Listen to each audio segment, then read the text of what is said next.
Well, the government is now planning to bury all the unidentified bodies in marked mass graves in Shakahola, citing challenges in families collecting the remains of their loved ones or even submitting samples for DNA testing. According to Interior Cabinet Secretary Kipchumba Murkomen, the state will acquire land for the National Memorial Site in Shakahola Forest as it moves with speed to clear bodies piled up in the morgue. Kevin Mutai tells us more.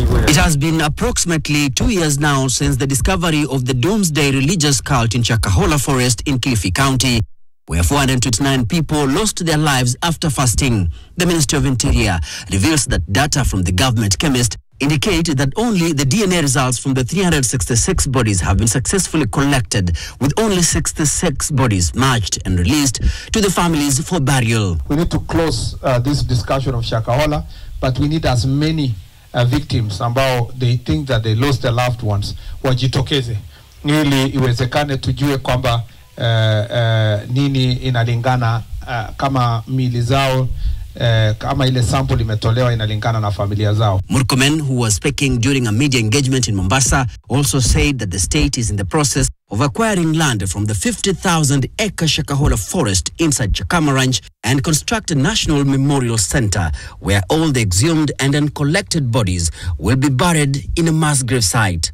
The remains of the victims, who are also believed to have perished and their bodies never recovered from the forest, will be abandoned in the marked site.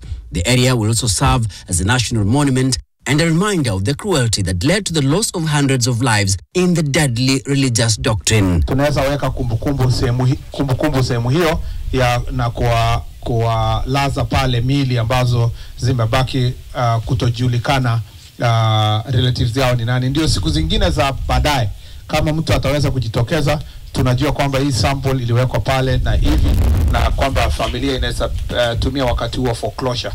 The burial of all the unclaimed bodies will also help decongest the Malindi Sub-County Hospital morgue, which has containers preserving the bodies of victims of the Shakahola tragedy.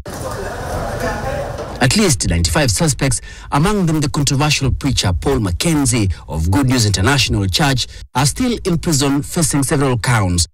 The charges include murder, manslaughter, child torture, radicalization and terrorism-related offenses, denying children right to basic education, among other offenses.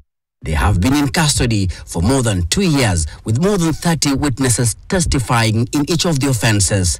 Their trial is expected to resume in June this year. Even as the government plans to put up a memorial site for the Shakahola victims, the tragedy remains a lesson for the country on the dangers of the deadly religious doctrines.